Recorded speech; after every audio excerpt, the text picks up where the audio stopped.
Title style hook, a pregnant black woman. Got slapped on a flight for asking for water. But the flight crew didn't know who her husband really was. What would you do if you were 7 months pregnant, thirsty, tired, quietly holding on to your dignity at 36,000 feet? And a flight attendant slapped you across the face for asking for water? Would you scream? Would you demand justice? Would you crumble under humiliation? Or would you stay silent and come back stronger than anyone ever expected? This is the story of Naomi Ellington, a calm, brilliant corporate lawyer, a black woman, and a soon-to-be mother who experienced public humiliation on a plane. But unknown to the crew, her husband was the new owner of the entire airline. What followed wasn't just revenge, it was a revolution, a movement to rewrite the rules of dignity in the sky. And it all began with one quiet decision: to sit down, not walk away. So, if you believe respect should fly first class, like this video, share it with someone who needs to hear it, and subscribe to our channel, because the sky is about to tell a story it's never told before. Let's begin. Naomi Ellington hadn't flown since the second trimester. Her doctor had gently advised against any long travel after 28 weeks. But this wasn't just any trip. This was her final appearance before the Federal Labor Arbitration Board, a case she had poured 8 months into. She had told herself, just one flight. Then I rest. The baby had been kicking less the past 2 days, but her OB said it was normal, and Naomi trusted her body, even if it sometimes ached in new places. She stood at gate A17, hand resting on the gentle slope of her belly, her left thumb tracing the satin edge of her boarding pass. Group 1 was already boarding, her name printed in all caps. Naomi Ellington seemed to carry weight as she stepped forward. A woman in a powder blue uniform scanned it. There was a moment's pause. The woman blinked, looked down again, then smiled that tight, polite smile that never reached the eyes. "First class is straight ahead." "Miss," she said, "I just needed to double-check." Naomi gave a slight nod, her voice warm. "Of course, thank you." She walked the jet bridge slowly, feeling the familiar tightening in her lower back. She moved with a careful grace, strong, practiced, almost balletic. At 34, Naomi had mastered the art of moving through spaces that weren't made for her. Courtrooms, corporate offices, and now, first-class cabins. She stepped into the plane, where the dry scent of filtered air and faint lemon-scented wipes clung to the upholstery. A flight attendant, tall, platinum blonde, trim as a sculpture, greeted her without eye contact. Naomi smiled again. "Good morning." The attendant didn't answer. She simply turned and gestured toward the first-class cabin. Naomi's smile wavered, just slightly. "Seat 2A, the window seat?" She placed her small carry-on in the overhead, then sat slowly, her fingers pressing into the armrest for balance. A man, maybe early 50s, white, silver cufflinks and leather shoes polished like mirrors, slid into seat 2B beside her without a word. His cologne arrived before he did. He didn't glance at her. Naomi didn't expect him to. Her hands rested on her belly as she exhaled. She didn't mind silence. What she minded were the glances, those quick, uncertain ones from the cabin crew, from the couple across the aisle, from the older man in 1D who frowned when she asked the gate agent for pre-boarding due to pregnancy. She wasn't paranoid. She was practiced. The platinum blonde flight attendant returned. Her name tag read Sabrina. "Can I get you something to drink before takeoff?" she asked. Her voice warm like a telephone hold line. Sabrina turned to Mr. Cufflinks. "Would you like champagne, sir?" He smiled. "Absolutely. And if you have those warm nuts, I'd appreciate that." She smiled. "Of course." Naomi waited. No offer was extended her way. She lifted a hand gently. "Excuse me, may I have a glass of water? I need to take something." Sabrina's smile remained fixed. After takeoff, Naomi nodded. "Thank you." But as the attendant walked away, Naomi saw her hand another glass of champagne to the couple in row 3 before the wheels ever left the ground. She closed her eyes. She told herself it was nothing, just an oversight. Maybe the cart was full. Maybe Sabrina didn't hear her. Maybe she had something else to do. But inside, a familiar murmur stirred. Not anger, not yet, just weariness. That tight, quiet feeling that lived beneath the ribs of every woman who had ever been made invisible in the space she rightfully occupied. The captain's voice crackled overhead. "Welcome aboard Skylure Flight 278 service from Austin to Seattle. Estimated flight time, 3 hours and 12 minutes. Naomi settled into her seat, listening to the low mechanical hum. The engine spooled like a soft growl beneath her feet. The man in 2B, his name would be revealed later as Brett Camden opened a leather briefcase and removed a folder labeled Q4 Holdings Not for Circulation. He still hadn't acknowledged her, not a word, not a glance. Naomi had long since stopped expecting that. But she couldn't help but wonder if she had walked in with a Louis Vuitton travel set, a slimmer silhouette, and a last name like Whitmore or Langley, would the aisle have felt warmer? She rested one hand on the curve of her stomach. The baby shifted. "You okay in there?" she whispered softly. "Almost home." Her voice was low, private. She wasn't talking to the baby so much as anchoring herself. These moments, the quiet before confrontation, had always been her crucible. Just then, a passenger from economy passed through first class toward the restroom. Sabrina appeared again, like a guard dog. "Restrooms are in the rear cabin, sir," she said firmly. "First-class facilities are for first-class passengers only." The man, confused, apologized and turned around. Naomi watched. She remembered her father saying once, "They don't have to call you names to tell you you don't belong." She closed her eyes again. The baby kicked, and Naomi smiled, not because she was comfortable, but because she was ready. She always had been. The plane reached cruising altitude 34 minutes after takeoff. The cabin lights dimmed just slightly, casting a pale glow over the rows. Outside the windows, the clouds hung like frozen breath, layered across the sky in silent, weightless fields. Naomi adjusted her seat, the belt still pressed uncomfortably against her lower abdomen. But she didn't say anything, not yet. Across the aisle, a woman in 3C held up her wine glass, and Sabrina appeared almost instantly with a refill, her heels clicking like punctuation on the aisle floor. A practiced smile, a laugh, the kind of attention given to passengers who belonged. Naomi watched without turning her head.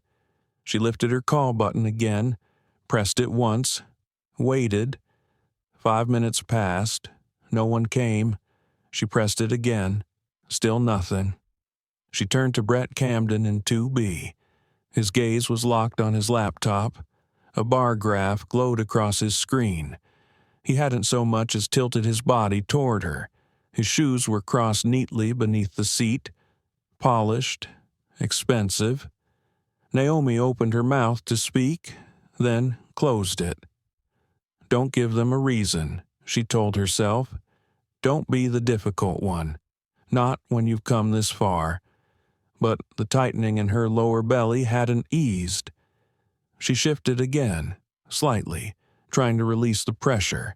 She could feel the baby's weight sitting low, pressing into her spine.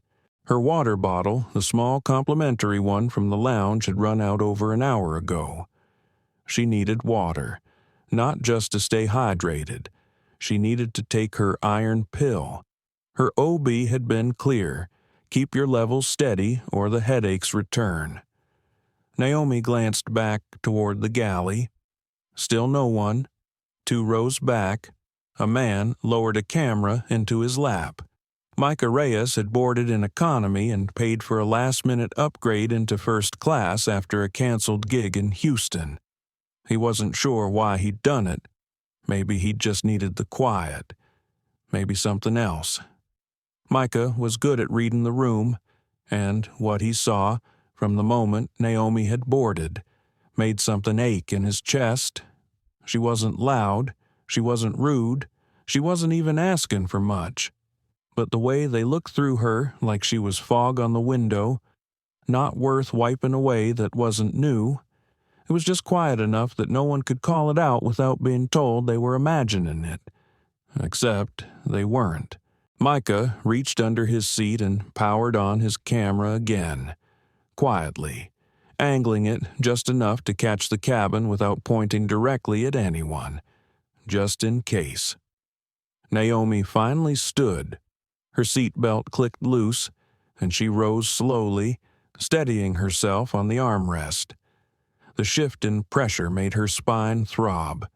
She stretched one hand to her lower back and began walking toward the galley.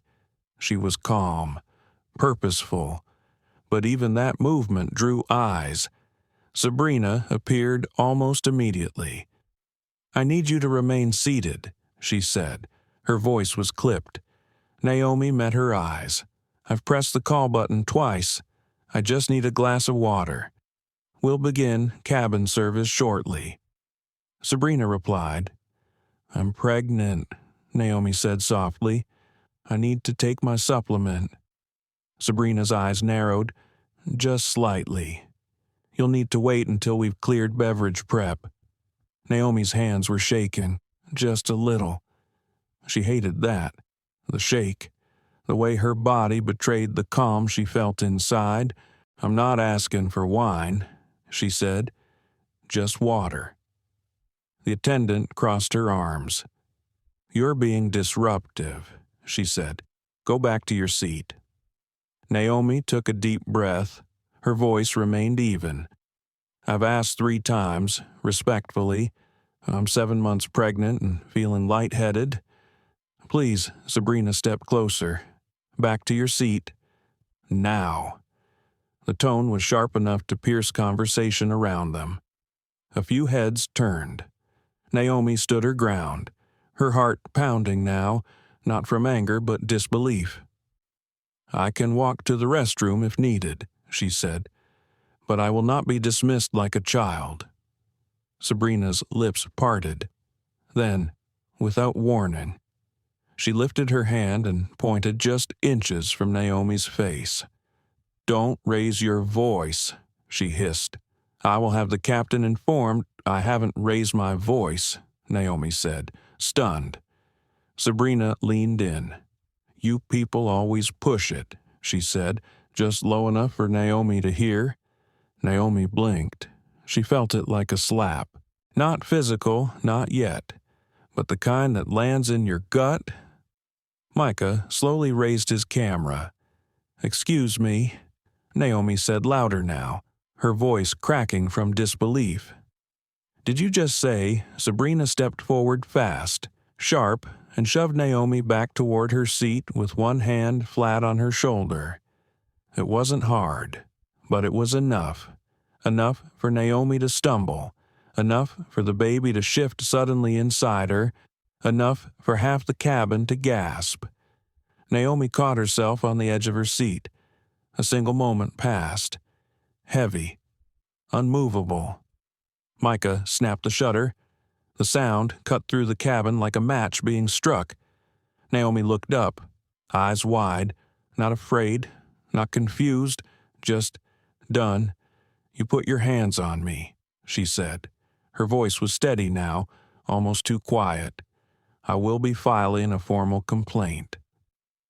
Sabrina stood frozen, suddenly realizing what had happened, but her pride held her still. She folded her arms again. "I'll be notifying the captain." And she turned. Naomi sat down, chest rising and falling. Brett and 2B shifted uncomfortably but still didn't look at her. Not a word, not a nod, not even a glance. Micah lowered his camera and looked around, waiting for anyone else to speak. Nothing. Naomi closed her eyes. The baby was still. Naomi didn't move for a long moment. She sat in silence, heart beating in her ears, one hand resting protectively across her belly. Her other hand stayed on the armrest, fingers curled lightly around the edge, as if bracing for more. A quiet war waged in her chest. One part of her wanted to cry. Another part wanted to scream. But the part that had survived 1,000 rooms where she hadn't been wanted, that part stayed still. That part stayed strong. The cabin noise had returned the soft chatter, the hum of the engine, but the energy had shifted. The passengers in first class were no longer just relaxed travelers. They were spectators now, pretending not to have seen what they had all just witnessed, except Micah Reyes. He sat 3 rows behind her, his camera now resting on his thigh. The photograph he had taken of Sabrina's hand midair, of Naomi recoiling, still glowed softly on the screen. He knew it was important. He knew it was dangerous. He just wasn't sure what to do next. In seat 2B, Brett Camden crossed his legs again. He pulled his laptop slightly closer, as if shielding himself from involvement. His face was unreadable, but his jaw had tightened. Naomi pressed the call button once more. Nothing. The light above her blinked, but no one came. Her mouth was dry, her lips beginning to crack. The pressure in her lower back had become a slow burn, and the tightening across her stomach now came in short, steady waves, not sharp, not alarming, but rhythmic. She recognized the feeling. Braxton Hicks. She inhaled deeply through her nose and exhaled slowly, silently. "Stay calm. You are okay. The baby is okay. You just need water, a little sugar, a little rest." A voice came over the speaker. Sabrina's voice. "Ladies and gentlemen, we'll begin our beverage service shortly. Please remain in your seats as we prepare the galley." The tone was cheerful, professional. It was as if nothing had happened. Naomi's hand moved to her purse. She found her phone. The signal was spotty, but there were bars. She opened her text app and typed 3 words to her husband. "Something happened. Call me." The message didn't send. No signal. She stared at the screen, willing the bars to return. Still nothing. She looked up. A different flight attendant, a younger woman, appeared in the aisle with the beverage cart. Naomi raised a hand. The woman stopped. Her eyes flicked toward Sabrina, who stood several rows back, arms folded. Then she turned away without a word. Naomi watched her walk down the aisle. Her mouth opened slightly, then closed. It was one thing to be ignored. It was another to be erased. Her throat tightened. She didn't trust herself to speak. The baby kicked again, this time higher, toward her ribs. The contractions were still harmless, but now they were layered with fatigue and a rising, sickly feeling that came with being dehydrated. Her head was beginning to pound, a slow throb behind her temples. She looked at the couple across the aisle. They had watched everything. The woman had gone pale during the confrontation. The man sat stiffly, arms crossed, avoiding eye contact. Neither had said a word. Naomi cleared her throat gently. The woman glanced at her. "Excuse me," Naomi said, voice hoarse. "Would you mind? Could you press your call button? I just need some water." The woman hesitated, then gave a tight nod and reached up. The light blinked. Sabrina returned 2 minutes later. Her smile was stretched thin. "Can I help you with something?" she asked the woman. The woman pointed toward Naomi. She asked Sabrina's eyes narrowed. "We've already addressed her needs," she said, cutting her off. "We'll get to her shortly." She turned on her heel and left. Naomi stared down at her lap. The woman across the aisle whispered, "I'm sorry." Naomi looked up and gave her a small, weary smile. "It's not your fault," she said gently. Micah had had enough. He stood quietly, grabbed his camera, and walked forward. He stopped beside Naomi's seat and knelt slightly, voice low. "My name's Micah. I'm sitting a few rows back," he said. Naomi blinked, surprised. "I saw what happened. I took a photo. I didn't know what else to do." She looked at him, really looked at him. For the first time in hours, something inside her shifted. Relief, a crack in the shell of isolation. "Thank you," she said. Her voice trembled, but not from fear. He nodded. "If you want, I can send it to you.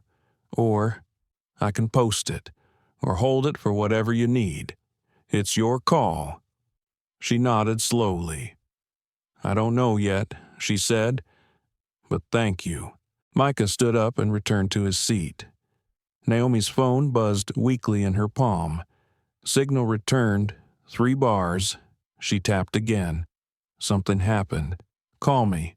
This time." The message sent. 2 minutes later. Her phone buzzed again. Langston Ellington. "What happened? Are you safe? Do I need to come get you?" Her fingers hovered over the keys. What do you say? How do you condense a moment like that? She didn't know what to write, so she just typed Langston. She put her hands on me. There was a long pause. No response. Then the phone rang. She looked at it, eyes wide. A steward appeared instantly.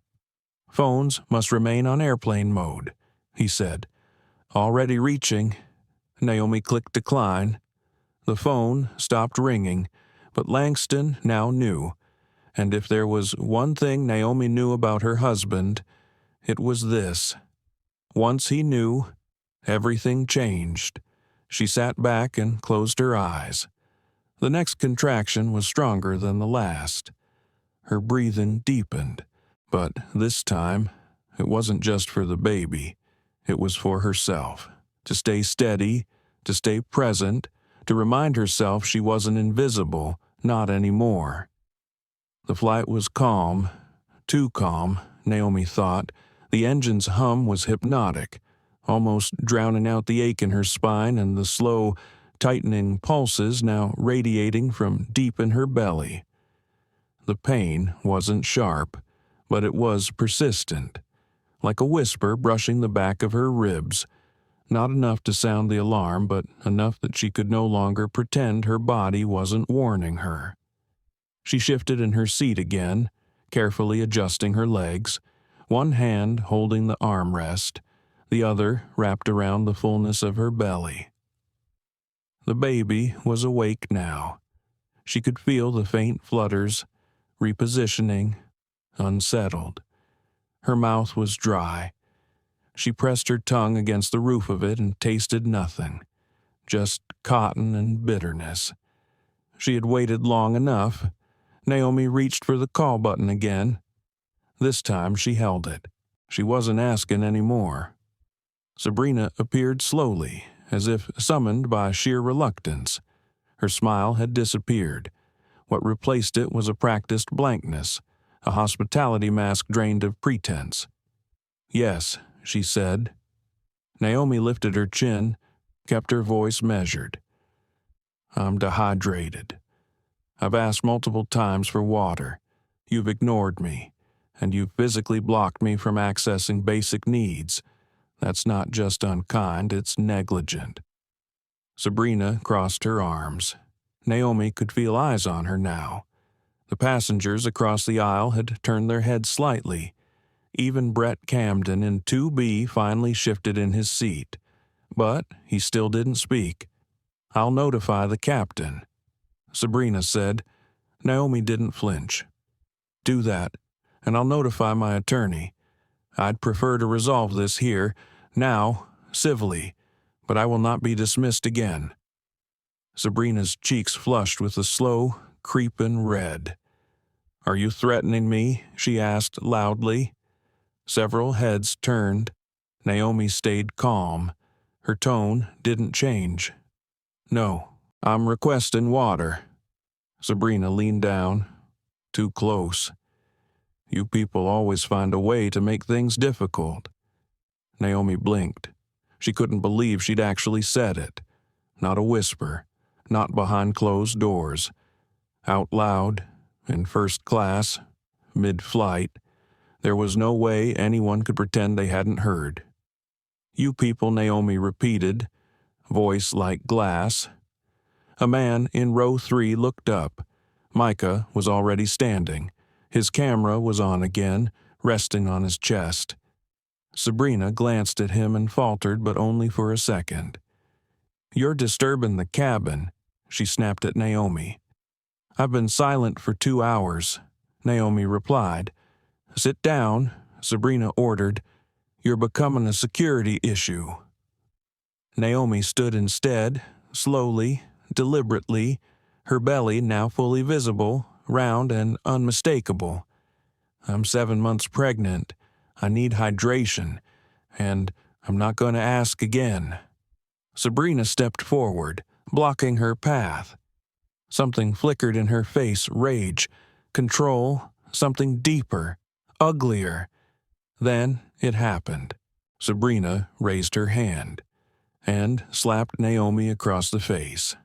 A sharp, open-palmed strike. A sound like a book slammed shut in a library. The entire cabin went silent. Naomi stumbled back into her seat. She didn't cry. She didn't scream. She placed her hand to her cheek and felt heat rise under her skin. Her heart beat so loudly she thought everyone could hear it. Micah took the photo. Click. The sound cracked through the silence. Sabrina's hand was still hovering, inches from Naomi's face. The passengers in row 1 turned fully around. Someone gasped. A woman murmured, "Oh my God." Naomi's breath caught, her hand trembled, but her voice when it came was low and steady. "You assaulted me." Sabrina blinked, as if surprised by her own hand, as if the moment had caught up with her body. "I told you to sit down," she muttered. "You assaulted a pregnant woman in front of a dozen witnesses," Naomi said again. Her eyes burned, not with tears but with clarity.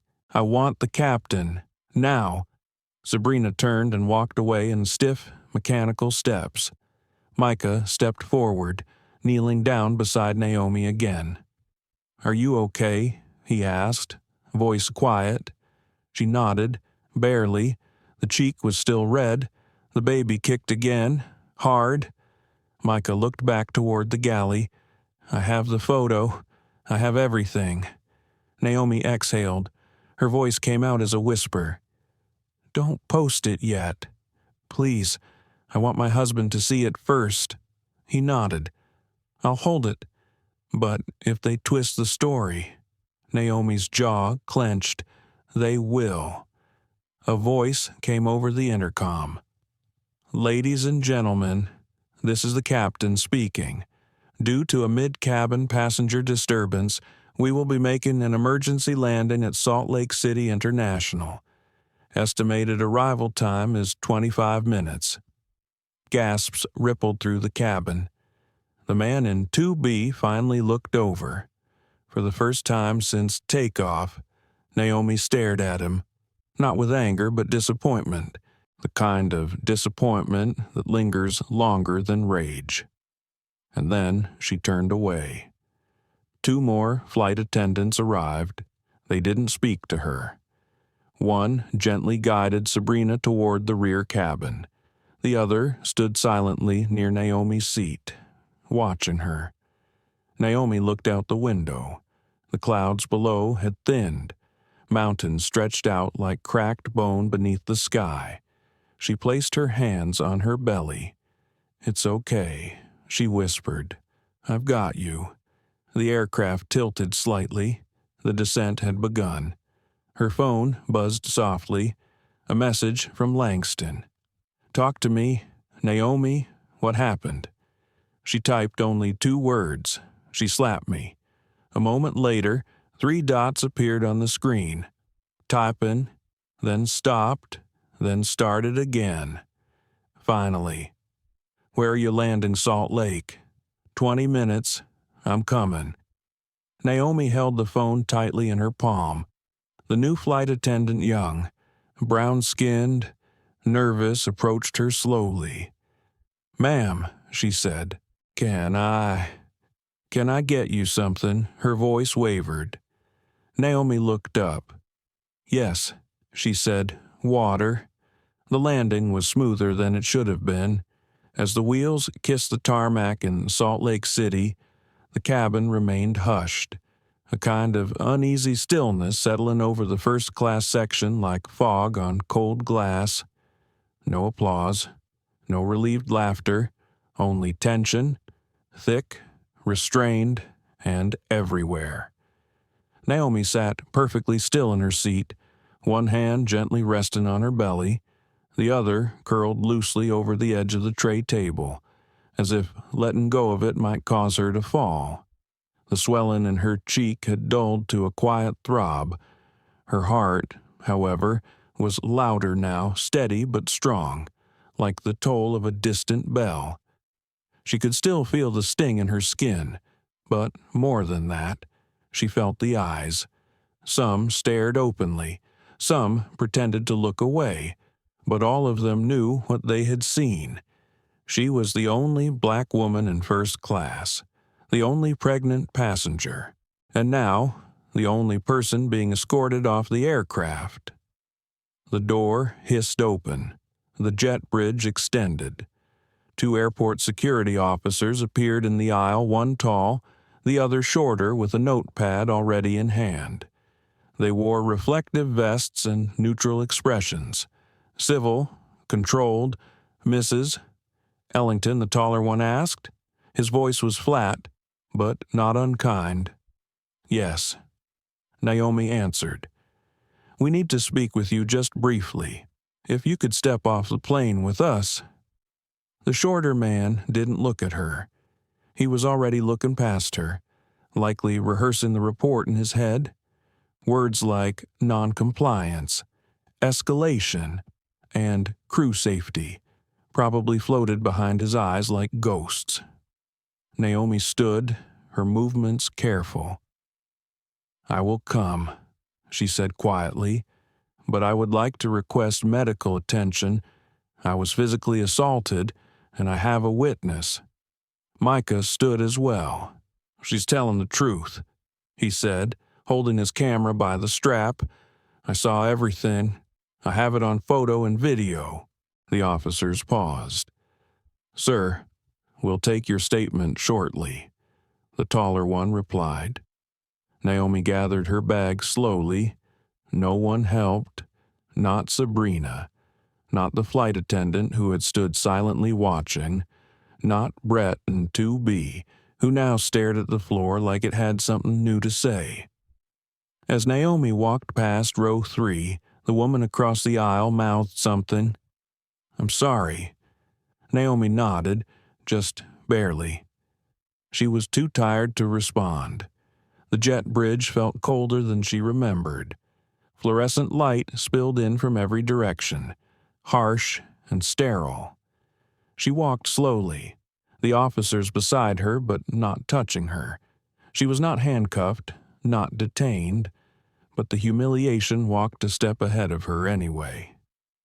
They led her into a small, windowless airport office.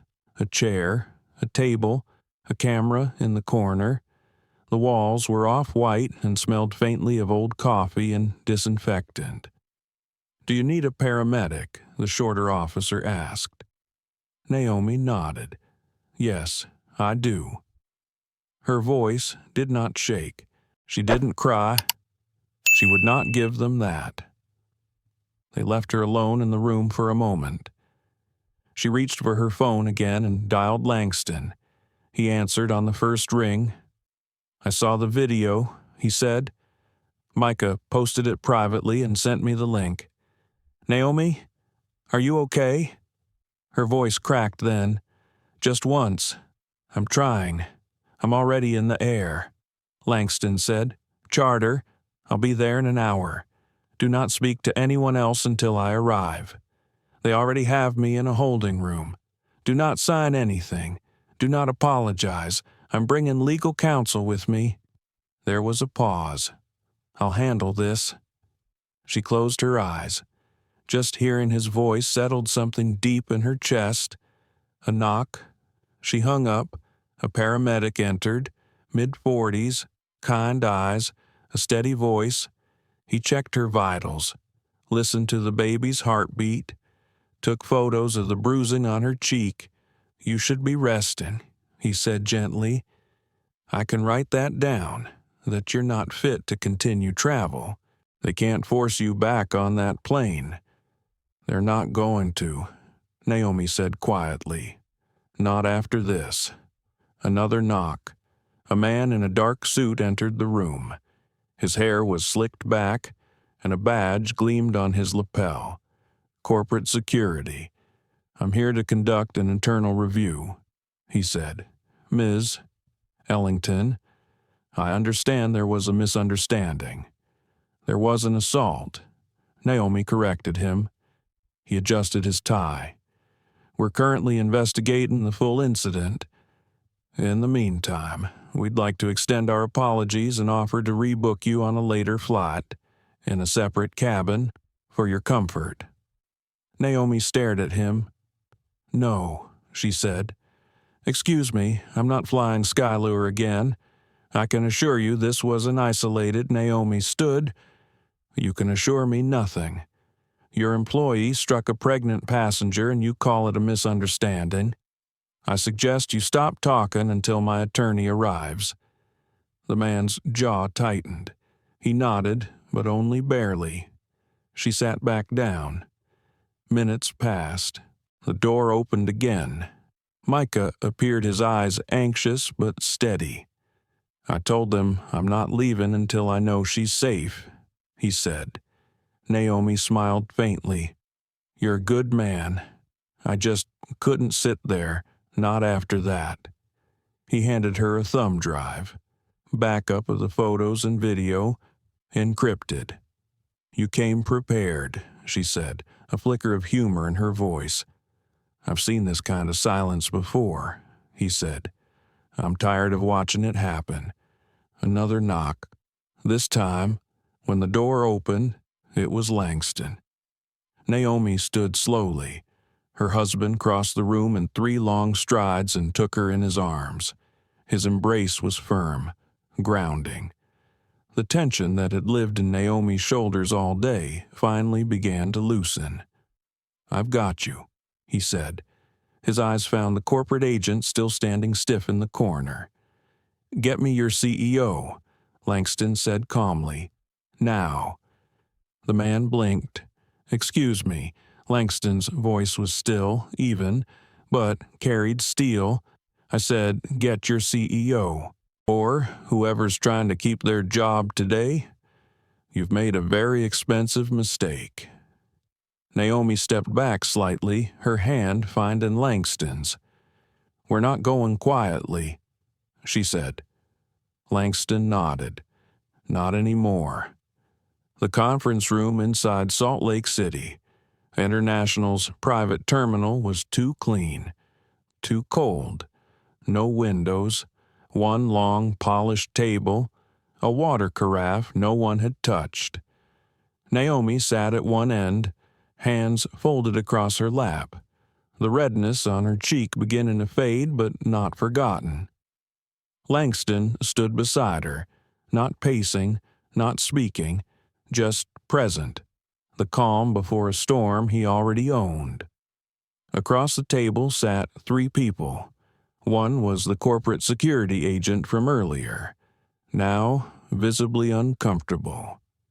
The second was a company attorney with tired eyes and a legal pad that had barely been touched. And between them sat a woman Naomi didn't recognize. She looked to be in her early 50s, pale skin, short gray blonde hair, a soft beige blazer worn like armor. Her expression wasn't harsh, but there was a tension behind her eyes that spoke of a career built on suppressing fires before they burned the brand. "My name is Maureen Huxley," the woman said finally. "I'm the acting chief operating officer for Skylure Airlines." Naomi nodded once. She didn't speak. "We want to begin," Maureen continued, "by expressing our deepest regret for what occurred on Flight 247. The behavior you endured is unacceptable and not reflective of our values."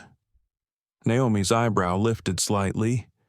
"You're referring to the assault, or the hours of negligence leading up to it?" Maureen hesitated. "To all of it," she replied. "We understand the gravity of what happened." Langston finally moved. He pulled out a chair and sat beside Naomi. "I'm not sure you do," he said calmly, "because no one has asked my wife if she's okay. No one has offered her a doctor until we demanded it. No one has even said the word assault out loud. That's the difference between regret and responsibility." Maureen swallowed, her fingers clasped tightly together on the table. "You're absolutely right. Mr. Ellington, we failed, and we are committed to making this right." How Naomi asked. The question wasn't hostile. It was surgical. Maureen opened her folder and pushed a small stack of papers forward. "We'd like to offer a formal apology, a private settlement, and a full refund of your ticket, as well as a statement drafted for your public channel should you wish to make this incident known." Naomi stared at the papers. A form apology, a refund, a pre-approved social post. Langston didn't touch them. "Do you know who I am?" he asked suddenly. Maureen blinked. Only what I've been told. You're an executive in the transport sector." Langston smiled. It didn't reach his eyes. "I'm the executive. My company, Air Holdings, finalized a silent acquisition of Skylure Airlines last quarter. The paperwork was filed under a trust. You wouldn't have seen my name." The room fell silent. Even the legal pad stopped moving. Maureen's posture shifted. "You're the new owner." Langston nodded. "I am." Naomi didn't look surprised. She just kept her gaze on Maureen, watching the flicker of realization. Maureen's face remained neutral, but her voice trembled slightly now. "I wasn't made aware of the final approval." "That's how silence works," Langston replied. "Quiet, strategic, until it doesn't have to be." The legal advisor leaned in. "Sir, if you'd like, we can escalate this matter to our board." Langston cut him off with a glance. "There's no need. I am the board now." He turned to Maureen again. "You have 60 seconds to tell me why you shouldn't be replaced by someone who understands what customer dignity means." Maureen stiffened. "I've served this company for 27 years, and it took 27 years to build a culture where a pregnant black woman could be slapped in first class and still be treated like the threat." Naomi said softly. That silenced the room more than any shouting ever could. Maureen's throat bobbed once. "I'm not asking you to keep your job," Langston added. I'm asking you if you understand why you might not deserve to." Maureen exhaled slowly. "I failed," she admitted, "but I want to fix it. I want to be part of building what comes next." Langston glanced at Naomi. She gave him a small nod. "Then sit back," Naomi said, "because we're going to build it from the ground up." 10 minutes later, Sabrina Lowell was placed on immediate leave without pay pending termination proceedings. Her supervisor was suspended for failure to report the incident, and the PR team was informed that any press statement not cleared through Naomi personally would result in additional legal action. But Naomi didn't want retribution. Not entirely. She wanted transformation, the kind that ripples, the kind that reaches cabin crews and boardrooms and tired mothers just trying to be seen. Langston tapped his phone and made a call. "Activate the Clear Wings protocol," he said, "effective immediately. Strip all top-level management access until compliance review is complete." The voice on the other end responded, "Yes, sir." Naomi turned to Maureen. "I'm going to help you redesign this airline.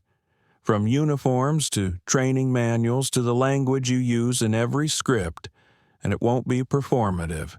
It won't be corporate apology theater. It will be real."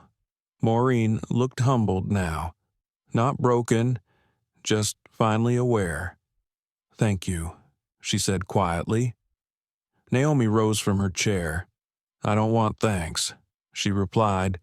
"I want the next woman like me to be treated with dignity before anyone finds out who she's married to." Langston stood beside her. As they stepped out of the conference room, the late afternoon sun was beginning to warm the edge of the terminal. Naomi paused in the hallway, placing a hand on the wall for balance. "You okay?" Langston asked. She nodded slowly. "Yes, just tired." He kissed her forehead. "Let's get you home." Micah waited near the entrance, camera bag slung over his shoulder. "I heard," he said. "You going to post the video?" Naomi asked him. "I was waiting for you to say when." Naomi thought for a moment. Then she shook her head. "Not yet. Let the silence speak first. Then we'll tell them everything." Micah smiled faintly. "Whatever you need." Naomi took one last look at the Skylure Airlines logo on the wall. Soon it would come down, and something better would rise in its place. The rebranding meeting was held 3 weeks later in a glass-paneled conference suite overlooking the Los Angeles skyline. Sunlight streamed through floor-to-ceiling windows. A dozen department heads from what was formerly Skylure Airlines sat around a wide oval table, most of them unsure why they had been called in with less than 24 hours' notice. Naomi entered the room without ceremony, dressed in a simple navy blue dress and low heels. No fanfare, no security detail, just clarity. Langston walked beside her but did not speak. He wasn't the center today, she was. Naomi sat at the head of the table, calm, composed.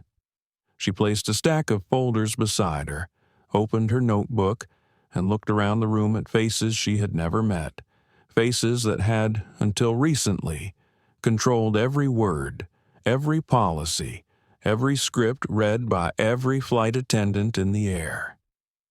"Good morning," she said softly. They murmured greetings, uncertain. She looked at each person in turn before continuing. "Before we begin, I want to be very clear. You're not here to defend the past. You're here to help build a new future." One of the men, a VP of branding, by the look of him, cleared his throat. "With respect, Mrs. Ellington, do you have authority to?" Naomi opened the folder in front of her and slid a document across the table. Her name was on the header, followed by the words, "Executive Director of Cultural Transformation." Langston appointed me last week, she said.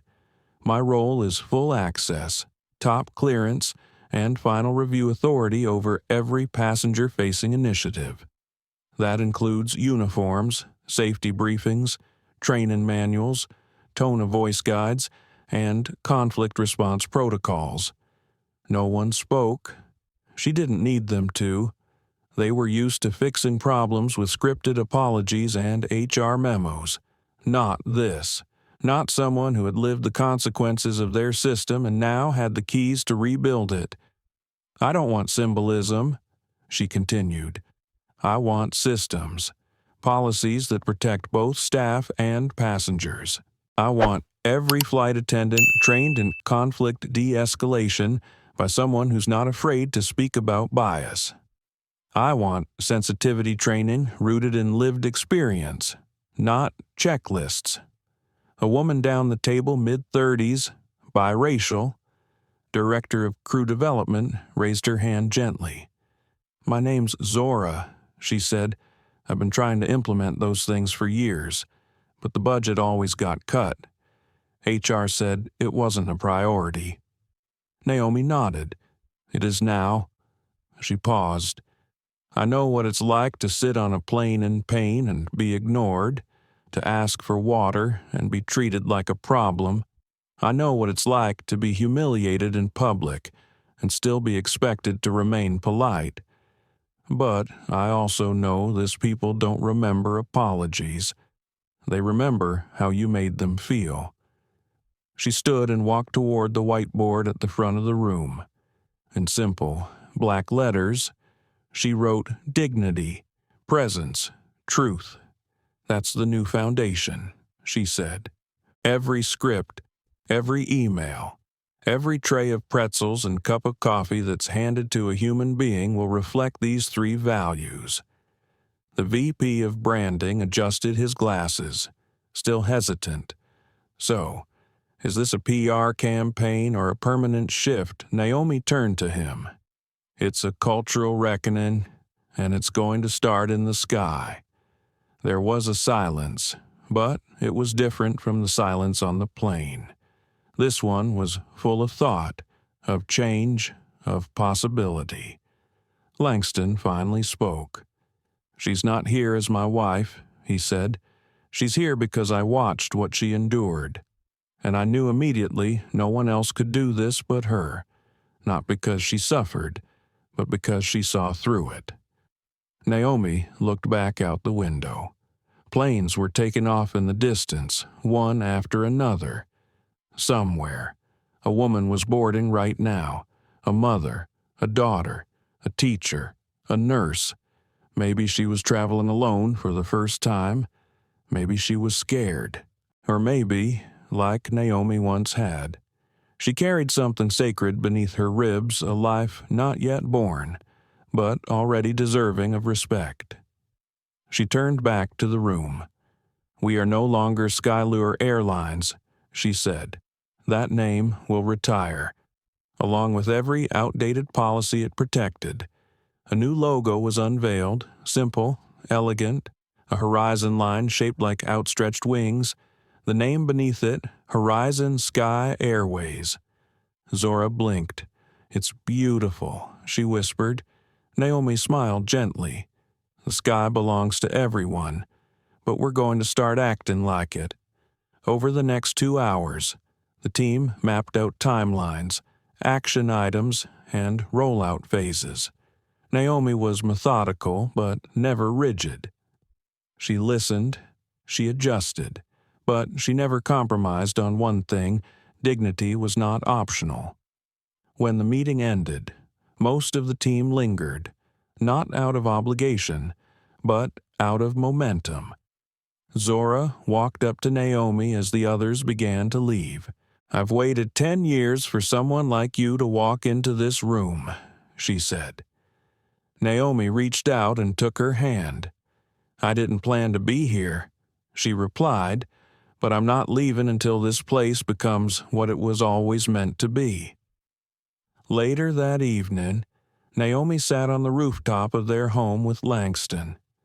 A soft breeze moved through the olive trees. City lights blinked below like quiet stars. Her feet were up. Her hand rested on her stomach. Langston poured her a cup of tea and sat beside her. "You did good today," he said. Naomi smiled, tired but full. "I didn't want revenge," she said. "I wanted repair." Langston leaned over and kissed her shoulder. "And you're making it happen." Naomi looked up at the open sky. It stretched forever. But for the first time in a long time, it felt safe. It felt possible. It felt hers. The boarding pass was issued under a different name. No security escort, no media, no business class reservation. Naomi Ellington boarded Flight 603 to Seattle on a quiet Thursday afternoon under the name Nina Ellis.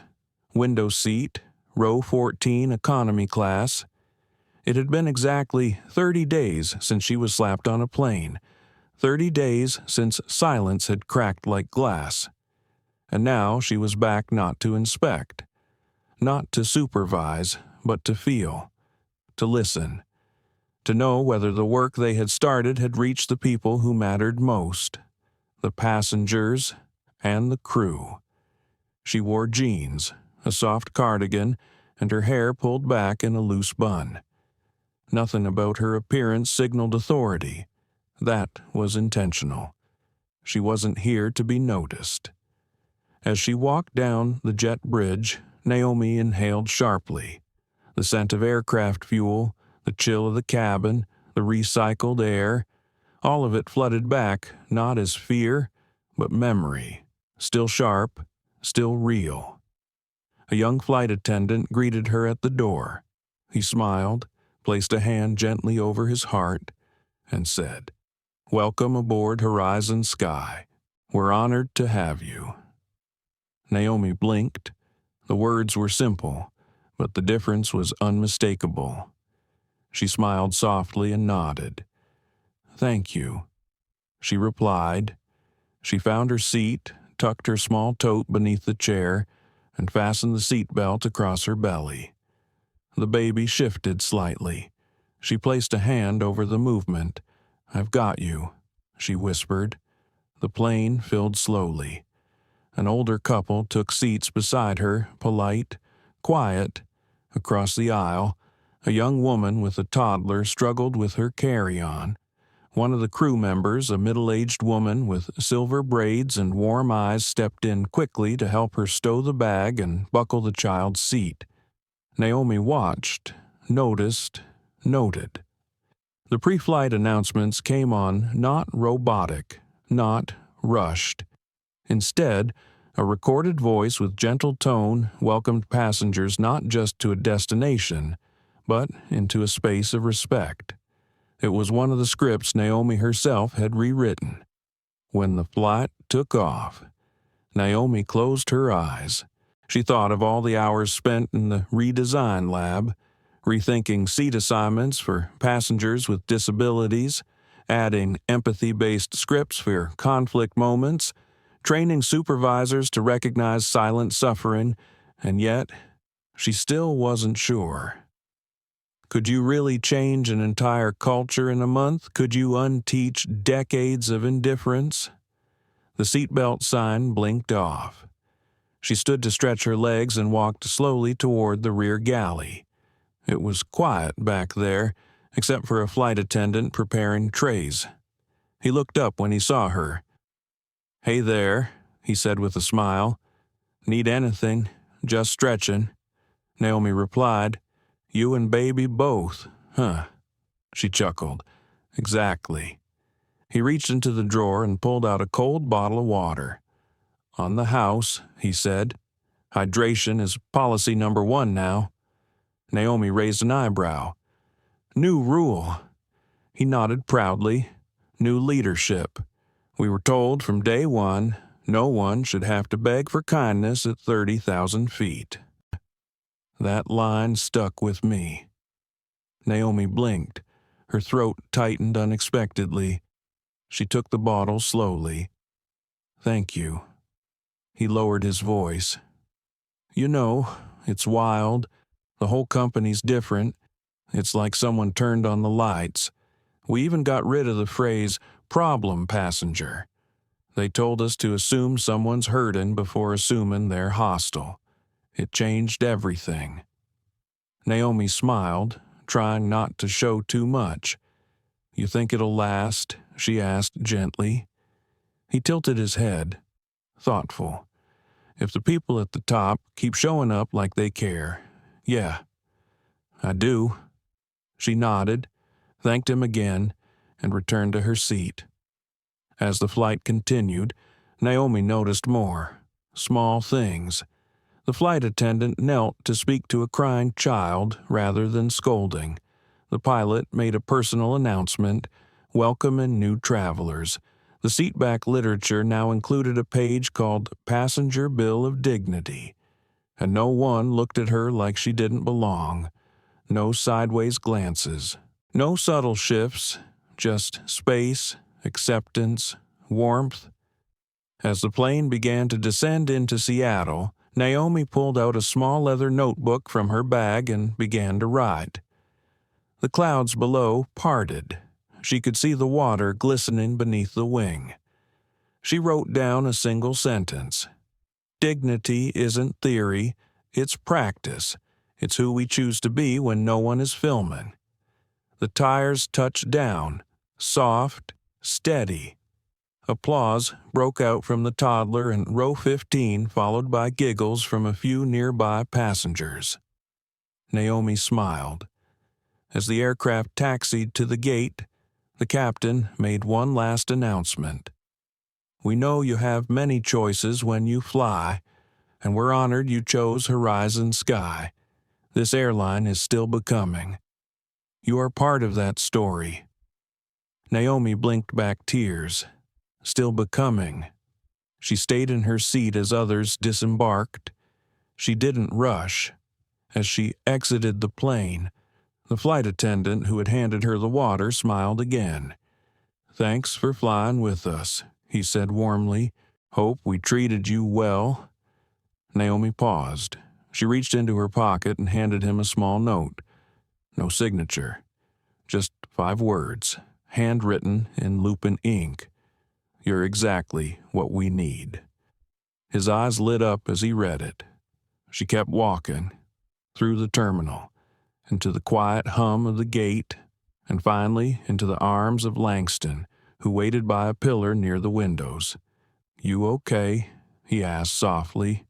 Naomi nodded, her eyes full. I am, she said. For the first time in a long time, I actually believe something changed. Langston kissed her temple. You changed it? No, Naomi whispered. We all did. They walked out together into the setting sun, and behind them, the sky remained open, not just for those with privilege or titles, but for everyone. It arrived 4 days later in a cream-colored envelope, hand-addressed in ink. There was no return address, only a small embossed symbol in the corner, the Horizon Sky logo, newly minted but already traveling far. Naomi sat at the kitchen table, morning light pouring across the wood. Her tea had gone cold beside her. She had been rereading the first page over and over, uncertain why it felt so heavy in her hands. Not threatening, not dramatic, just real. She took a breath, then read it again, this time aloud. Dear Nina Ellis, you don't know me, and I don't know you. Not really. We didn't speak, but I was sitting 2 rows behind you on Flight 603 to Seattle. I saw the way you moved, quiet, kind. I saw the way the crew treated you, not because you were anyone important, but because they believed you were. And that's what got me thinking. You see, I've flown for years.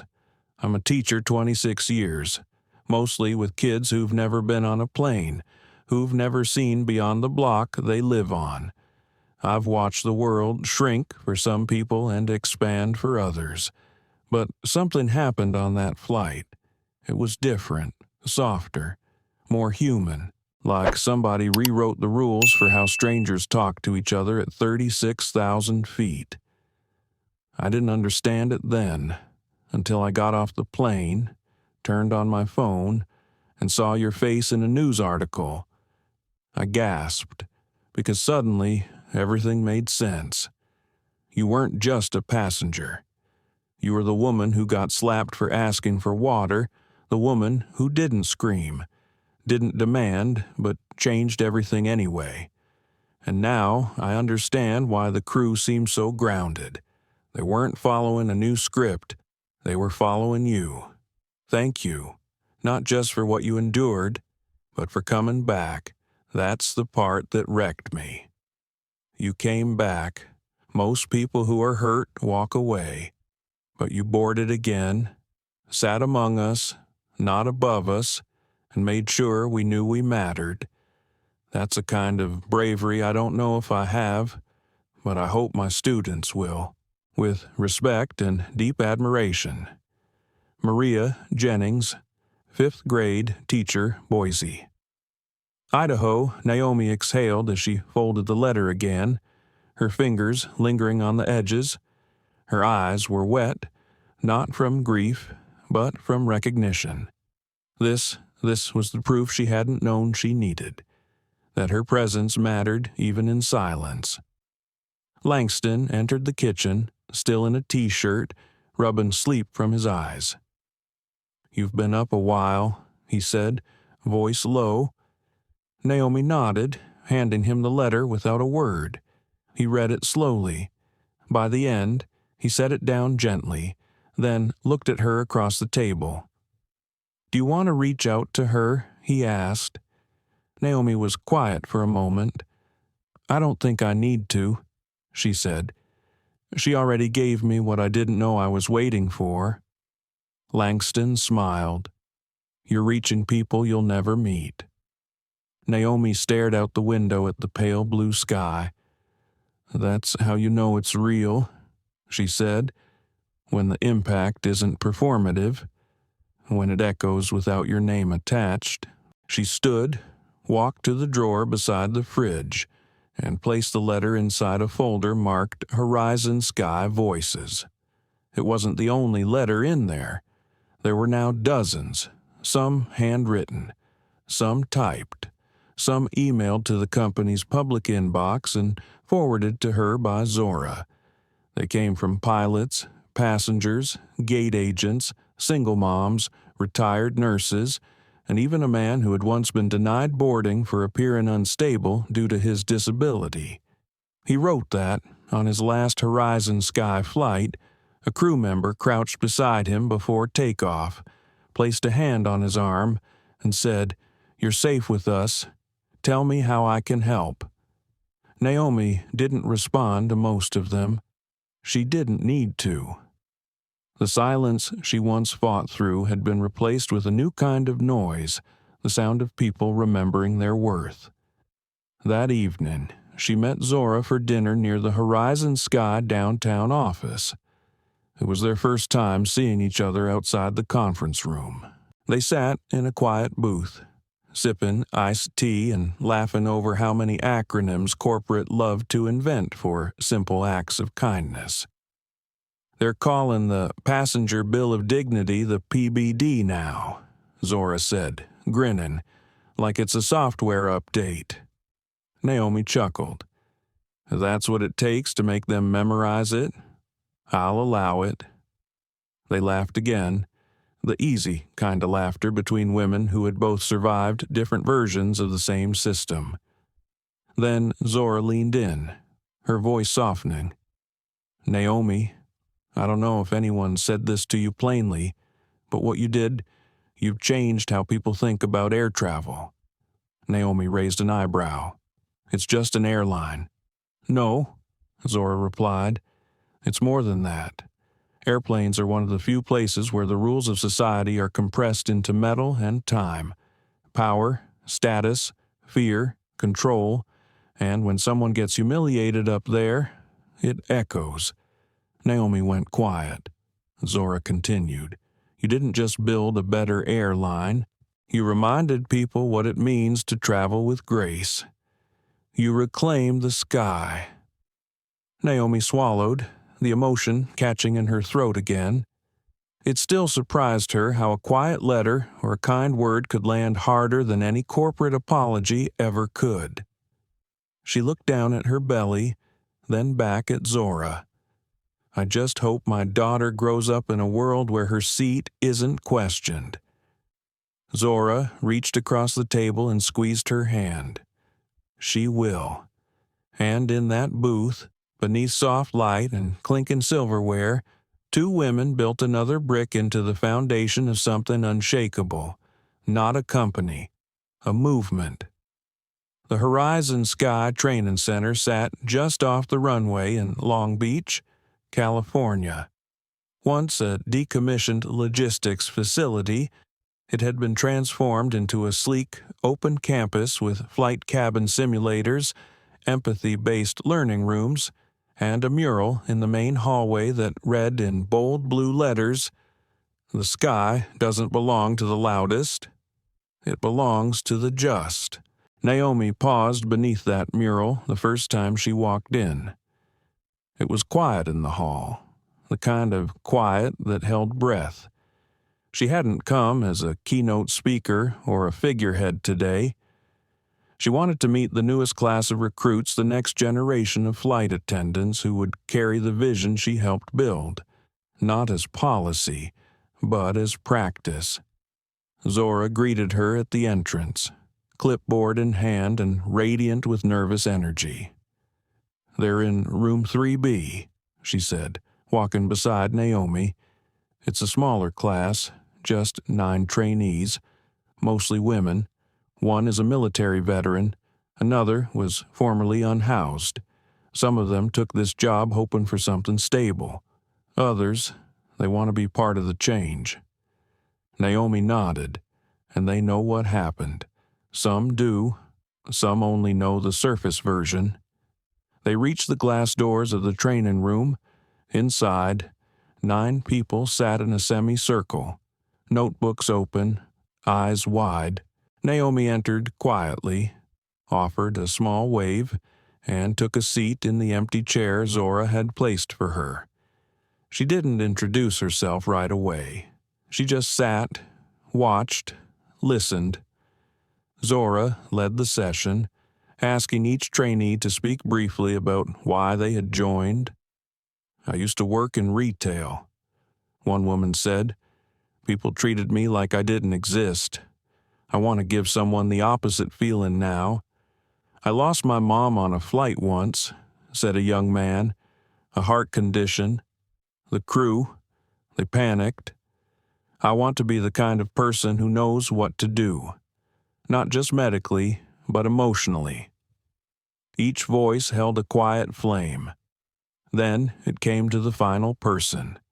A young woman with dark brown skin and tight curls pulled into a low bun. She looked no older than 22.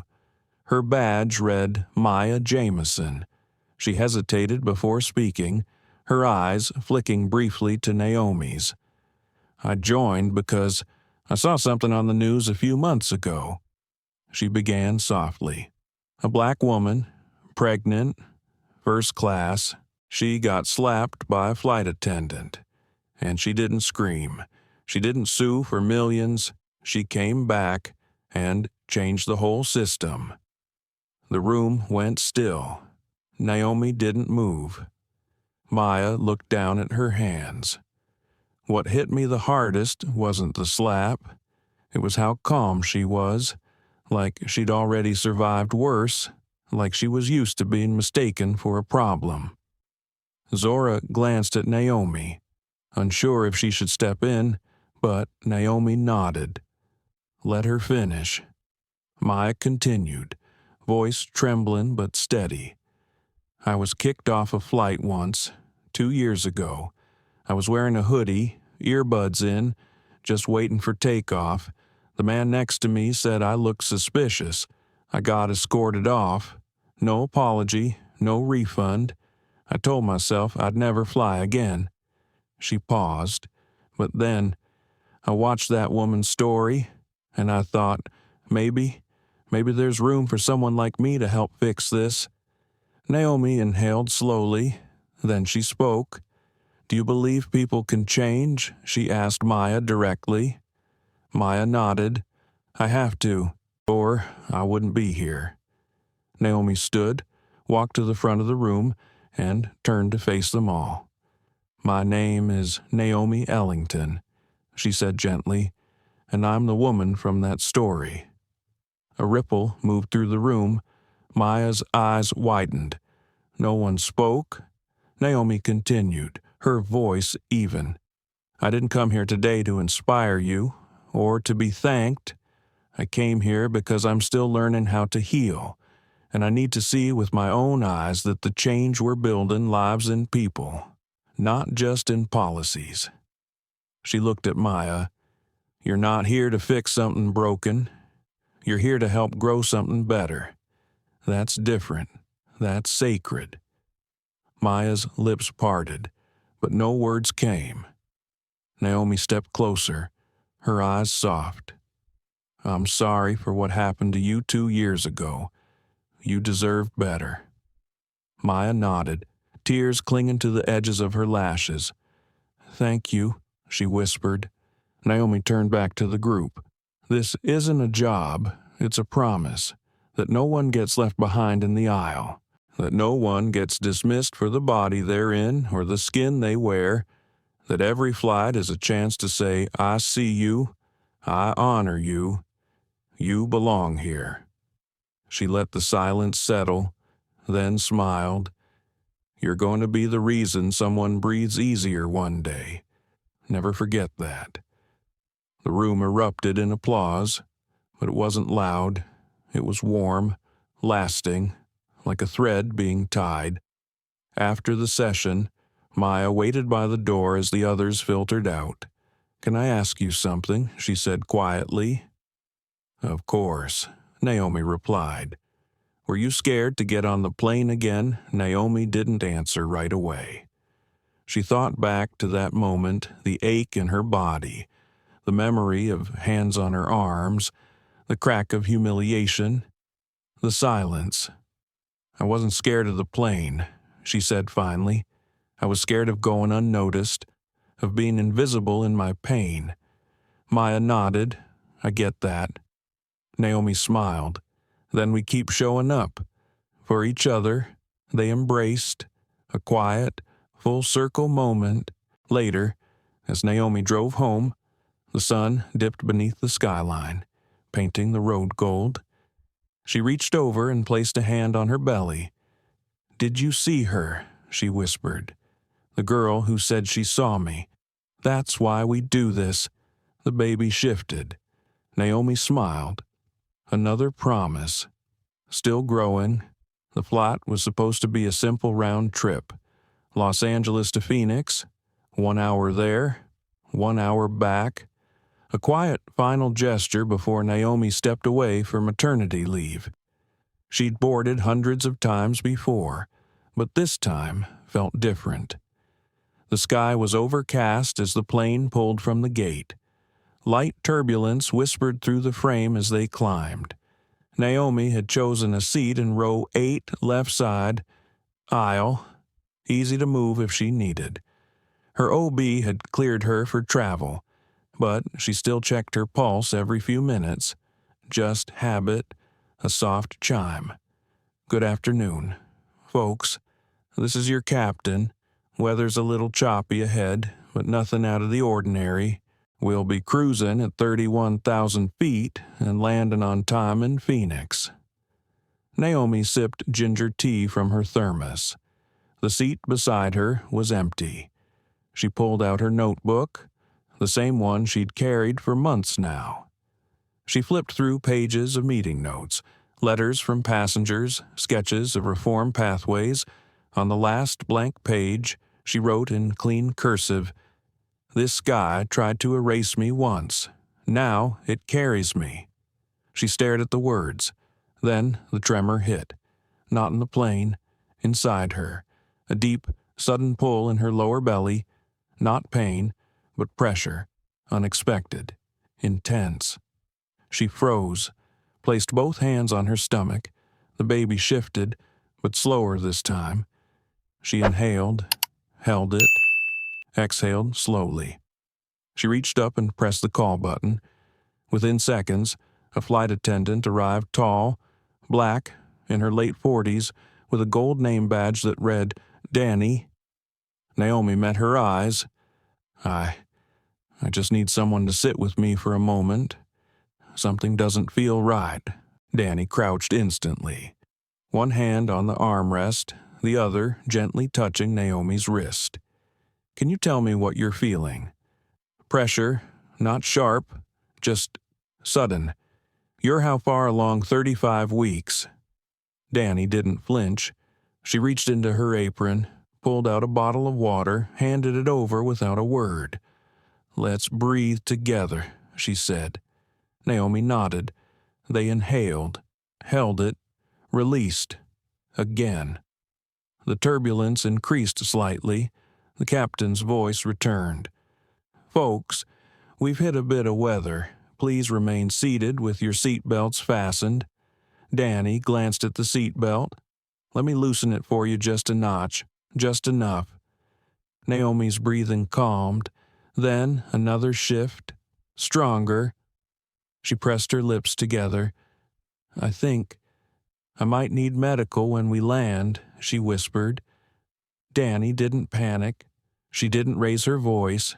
She simply stood, walked briskly to the front, and made a brief announcement. If there is a licensed medical professional on board, please press your call button. We have a passenger requiring observation. Within seconds. A light blinked in row 4. A woman, Latina, mid-50s, identified herself as an ER nurse. She moved to Naomi's side, checked her pulse, asked a series of questions, and calmly declared. It could be prodromal labor or just stress on the pelvic floor, but we need to be cautious. The captain was informed. Priority landing was requested. Naomi sat still, hands folded, the plane humming beneath her. She wasn't afraid, not in the way she had once been. But something rose inside her, a storm of memory, the slap, the silence, the humiliation. The baby inside her had lived through that day too, had felt the cortisol spike, the adrenaline, the restraint in her breath as she swallowed fury. Now, in a moment of real need, she was surrounded by care, by women who didn't flinch, by a crew that knew how to show up. Danny returned with a small blanket. Would you like me to hold your hand? Naomi looked at her. Tears welled. Yes, please.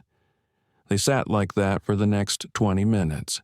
No dramatics, no pity, just presence.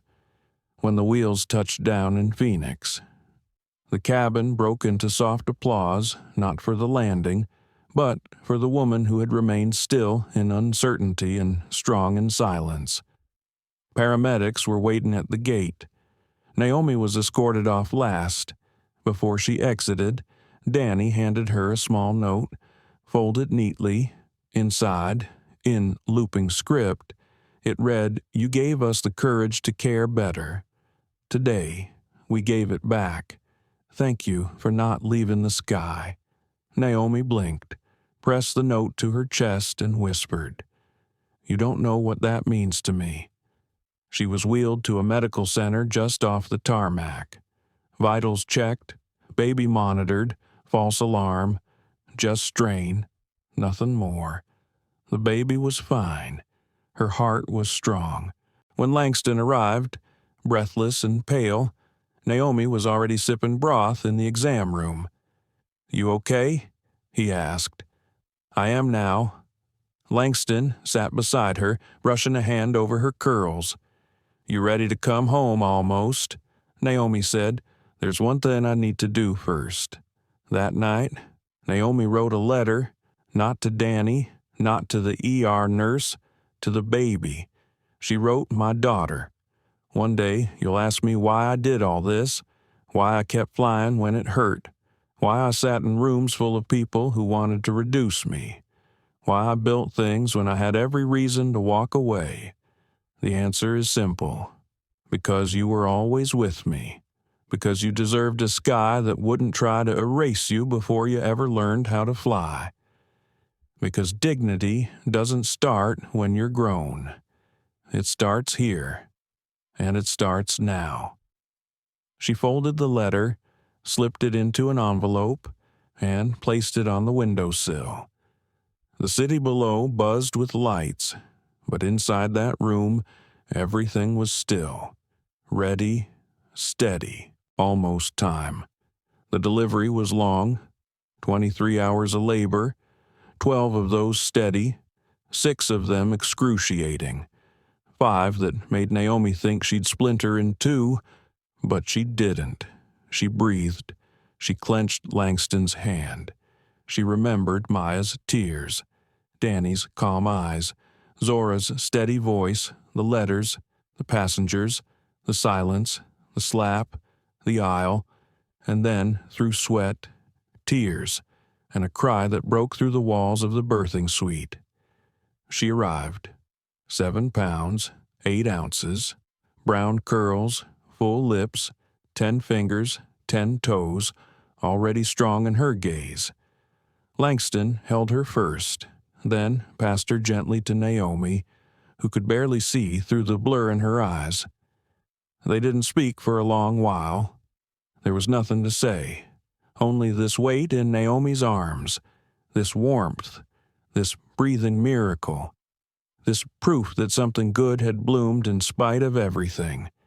The name had already been chosen, but it took a moment for Naomi to speak it aloud. Her name is Grace.